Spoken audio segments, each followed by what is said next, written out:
terkait dengan laga perempat final yang akan digelar malam hari nanti, yang dimana timnas Indonesia akan menghadapi timnas futsal Vietnam yang akan digelar pada pukul 19 waktu Indonesia Barat.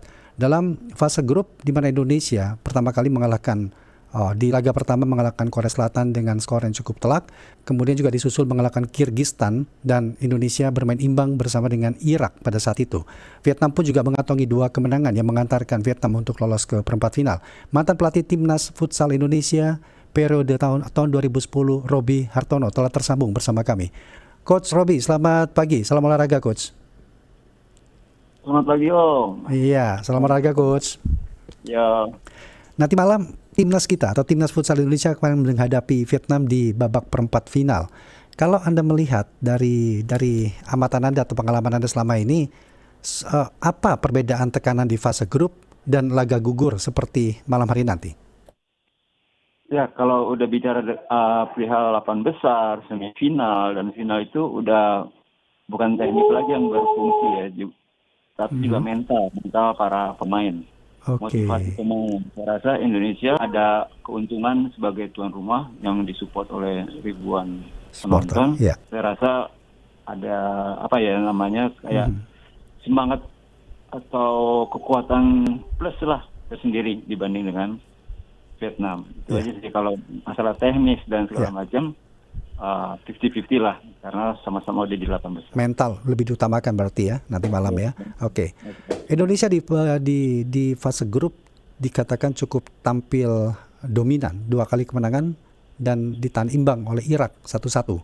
Sementara Vietnam pun juga demikian, 2 kali kemenangan bahkan mengalami 1 kekalahan. Dominasi Indonesia dalam fase grup, kalau dari pengalaman Anda, hal ini akan terjadi kerawanan di bagian mana ini berarti Bung? Kalau tim yang dominasi di fase grup kemudian harus masuk ke laga gugur nanti ini. Kalau untuk tim saat ini lebih stabil ya. Cuman mungkin karena waktu lawan, kalau Korea kan jelas ya dari segi ininya kita masih 1 tingkat lagi atas Korea. Ya. Dengan Kirgistan juga sebenarnya cukup lumayan ya. Cuman memang kita lebih siap, motivasi kita lebih kuat. Satu fase yang memang punya nilai plus nih Indonesia. Yang penting adalah tidak terlalu euforia kemenangan itu diteruskan gitu loh. Yeah. Maksudnya tetap siap. Harus kerja keras. Kalau nggak kerja keras dengan kerja lambat, hasilnya pasti beda. Capeknya sama. Hasilnya beda. Euforia di fase grup ini mudah-mudahan tidak terbawa, tidak terlarut ya, tetapi lebih fokus di babak perempat final nanti malam. Kalau Vietnam sendiri, Anda melihat bagaimana perbandingan Vietnam tampil di Piala Asia dan juga ketika mereka juga tampil di SEA Games belum lama ini di Thailand? Ya, Vietnam itu lebih sekarang kayaknya udah hampir sama dengan Indonesia, juga lebih stabil karena mereka mempersiapkannya jauh-jauh hari. Terutama juga Vietnam itu setiap tahun timnasnya ada, meskipun dia nanti kalau Indonesia kan sekian bulan mungkin lebih bagus lagi karena pelatih luar itu persiapannya lebih bagus, lebih panjang. Vietnam juga demikian, dia juga lebih panjang karena dia timnasnya selalu ada meskipun tidak selalu ada. Nunggu event, jadi dia setiap saat mereka akan siap gitu.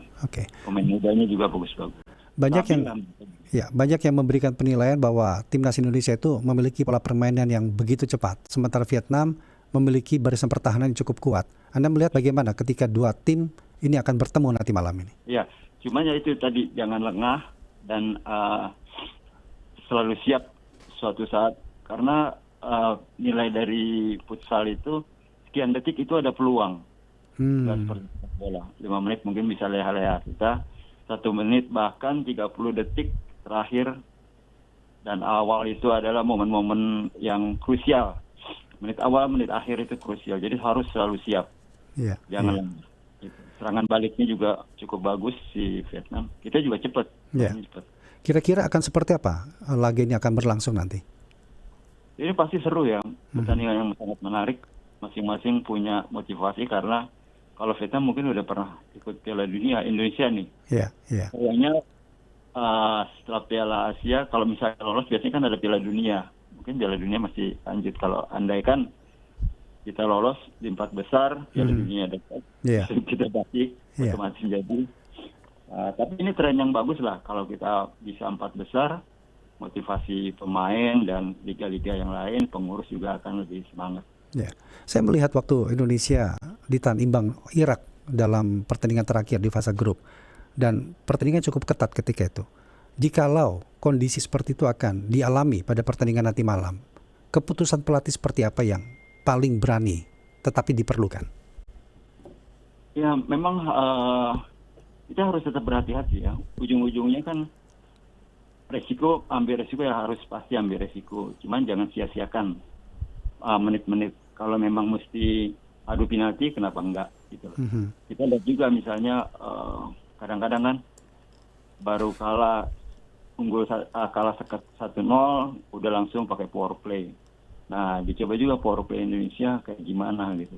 Kadang-kadang kan hang, yang seringnya itu hang, bukan power play itu menambah kekuatan karena penyerangnya 5, tapi kadang-kadang banyak yang hang. Gitu. Jadi malah jadi menambah gol lebih banyak. Jadi harus lebih sabar, dan mungkin kalau nanti meskipun power play ya menit-menit tertentu lah yang mesti diinikan, dan di akhir-akhir babak kedua lah kalau memang perlu. Kalau nggak perlu, cukup kita motivasi dan pergantian pemain yang lebih jeli dari Souto. Ya. Artinya kedua pelatih baik Hector Souto dari Indonesia kemudian Diego Giustosi dari Vietnam sudah saling mengenal sekali ya pola-pola permainan, kelebihan dan kelemahan dari masing-masing tim. Ya, karena mereka udah beberapa kali ketemu ya, Ya. di game, di kemarin juga di AFF ya kan, mereka pernah menang dan kalah. Berarti mereka juga udah ini. Itu memang bagus. Cuman ya kalau dia udah sempat kebobolan dan itu mereka kadang cepat putus asa. Pengalaman saya waktu Vietnam, kalau dia udah ini mereka langsung bisa down. Gitu loh. Dalam fase grup kan Vietnam kalah oleh Thailand, sementara di SEA Games kita menang oleh Thailand. Tetapi Vietnam menang di pertandingan penting melawan Kuwait dan Lebanon ya, kalau tidak salah. Sebenarnya Kuwait dan Lebanon ini bagaimana kekuatan mereka dibandingkan dua lawan yang sudah kita kalahkan, Korea Selatan dan Kirgistan ini? Lebanon itu salah satu tim yang kuat ya. Iya. Selalu lolos dari fase 4 besar di grup. Mereka selalu lolos dan stabil gitu loh. Di satu lagi Kuwait ya. Kuwait dan Lebanon dikalahkan oleh Vietnam nih. Kuwait juga tim yang bagus ya. Tim Arab itu bagus loh. Karena motivasi mereka lebih ngostok gitu loh, timbang negara-negara dari ASEAN ya. Kalau Asia kita lepas itu Jepang, Iran, itu ada negara-negara yang selalu dominan di Piala Asia. Iya. Kalau dari timnas kita, menurut Anda siapa yang menjadi pemain kunci? Hampir semua ya, semua punya ini yang peluang yang punya support masing-masing ya, masing-masing. Saya lihat semangat mereka menggebu-gebu, saya rasa hampir sama semua, nggak ada yang menonjol banget gitu loh. Hampir sama semua, tergantung dari peluang dan itu segala. Ya.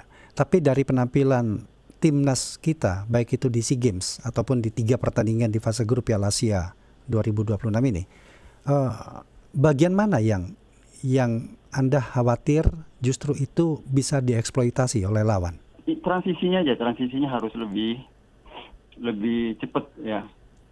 Artinya tidak ada kekosongan untuk counter attack dari lawan begitu ya? Bukan berarti ada satu pemain yang tidak bekerja pada saat menyerang, kan banyak tuh. Dia di bawah aja, dia nggak mensupport temennya. Harus pada saat menyerang, keempat pemain ini nyerang, dan kiper juga siap untuk maju memotong. Dan jangan ada yang, kalau misalnya ada satu yang stay karena takut ada serangan balik, otomatis kan kita cuma 3 yang nyerang. Mereka 4 yang bertahan, kiper 5. Peluang untuk mencetak gol akan lebih sulit. Lebih sedikit ya. Iya, jadi harus 4 nyerang, 4 bertahan. Tapi kalau dalam permainan futsal itu apakah memang perubahan strategi itu bisa hitungan menit seperti itu, Coach? Iya, sebenarnya sih strategi itu dilihat dari situasi ya. Oke. Kita nggak bisa lagi bicara strategi, ini panjang lebar, karena setiap detik perubahan posisi pemain Iya. itu berubah gitu loh. Mancing pemain juga karena lapangannya tidak terlalu besar, kecil. Oke. 20 mungkin ya. Ya, artinya betul-betul melihat dari pola permainan lawan, kemudian strategi apa yang tepat untuk diterapkan ketika lawan Yes. merubah seperti strategi yang dimainkan ketika itu. Begitu, Coach? Iya.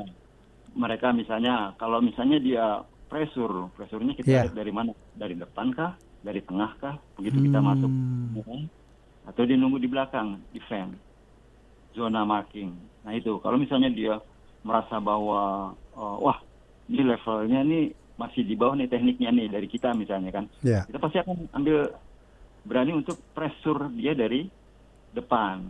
Dan itu juga ada risiko. Kalau kita bisa rebus, Ya. kita bisa cetak gol dekat dengan gawang mereka. Tapi kalau misalnya lewat, Ya. Counter attack lah, ya. kita harus kena counter dan harus pemain tersebut harus balik cepat. Oke. Gitu. Setiap pertandingan pasti mereka pakai pola-pola yang berbeda. Ya. Apakah potensi permainan keras juga akan tampil ketika kedua tim ini akan berhadapan malam nanti nih, Coach? Kalau keras mah standar ya, karena futsal kan benturan Sedikit aja pelanggaran. Iya, pelanggaran, lihat dari ininya kan pelanggaran. Ya, Kan, artinya mungkin yang tanpa disengaja atau memang memancing lawan seperti itu, Coach. nah, yang memancing lawan itu yang harus Antisipasi. diantisipasi emosi. Mungkin kalau ada siapa namanya Somelina itu, Oh iya, ya Evan. Evan Iya. yang sering Provokasi. terpancing, Iya. emosinya tinggi. Yang dia cedera dia. Iya, iya. Nonton aja. Ya, nggak diturunkan mungkin malam nanti ya. Ya. Iya, Oke. mudah-mudahan cepat sembuh dia. Akankah dua tim ini atau pertandingan ini akan menghasilkan skor yang cukup besar, angkanya di atas 3 begitu? Saya rasa tergantung juga ya. Kalau misalnya mereka pakai power play pada menit-menit yang tidak begitu dikit, misalnya pada babak kedua mereka setelah ketinggalan 1 atau 2-0, Ya. mereka langsung power play. Kemungkinan akan dengan pertahanan yang bagus dan disiplin kita akan lebih banyak cetak gol. Ya. Gitu loh. Kalau Vietnam kan Jadi di SEA Games justru menang-menang tipis mulu kan ya. Iya. Iya. Artinya kan pertahanannya juga cukup kuat begitu, tapi serangannya mungkin kalau di atas kertas Indonesia kan ini atau poin-poin yang dihasilkan juga lebih dominan dalam fase grup kemarin ya. Kira-kira berapa gol ini akan tercipta? Saya rasa 3 atau 2 gol gitu ya. 3 atau 2 gol di sini ya. Oke. Iya. Siapa yang akan menjadi fokus pemain untuk menjadi apa ya? Akan di pressing secara ketat atau lini mana yang akan di pressing secara ketat oleh Vietnam dan juga Indonesia tentu ketika serangan itu atau pressing itu dilakukan oleh lawan. Firman, si Iqbal, ada beberapa pemain yang memang tipenya menyerang, itu pasti akan selalu dijaga ketat ya. Mungkin juga dengan kekerasan, dengan body charge yang kuat. Nah, kita jangan lembek, tapi juga harus dengan teknik yang bagus cara mengambil atau membalas ini lawan. Karena biasanya kalau misalnya kita habis dihantam oleh lawan, wasit bukan memperhatikan lawan, tapi memperhatikan yang habis dihantam. Akan dibalas nih, dia akan dikenakan sanksi kartu. Ya, Gitu. ya. Saya rasa jangan emosi lah tetap ini, karena berbagai macam cara pasti akan dilakukan oleh Vietnam untuk memenangkan pertandingan hari ini. Ya. Indonesia juga saya harap seluruh pemain fokus untuk pertandingan hari ini.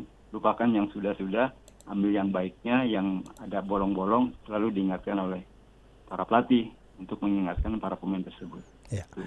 Pertandingan malam nanti nih Coach, ini kan sebuah pertandingan yang tidak hanya krusial tetapi gengsi regional Indonesia dan Vietnam, di mana Indonesia kemarin berhasil medali emas di SEA Games. Jadi menurut Anda laga ini apa yang paling menentukan?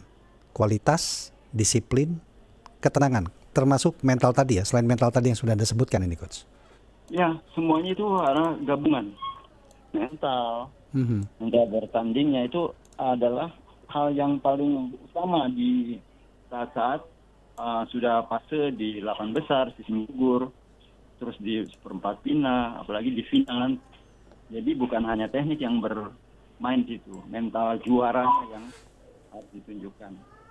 Disiplin juga harus sampai detik-detik terakhir pertandingan. Jangan, udah sekian detik lagi nih, gue santai nggak tahu ada long pass, kena sentuh, masuk gol. Nah itu kan hal-hal yang sangat sayangkan, nggak bisa tidur itu bisa tuh.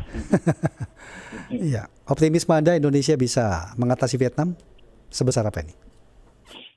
Saya rasa bisa dengan motivasi yang tinggi, terus juga bermain latihan yang cukup, dilihat dari beberapa pertandingan yang lalu, juga support dari para penonton dan kita sebagai tuan rumah, juga mungkin ada bonus-bonus yang dijanjikan.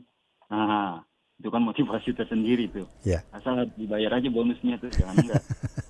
Oke, Bung Roby Hartono, terima kasih banyak Bung untuk waktunya sudah berbincang. Kita doakan yang terbaik untuk Timnas Futsal Indonesia yang malam nanti akan menjalani pertandingan perempat final menghadapi Timnas Futsal Vietnam.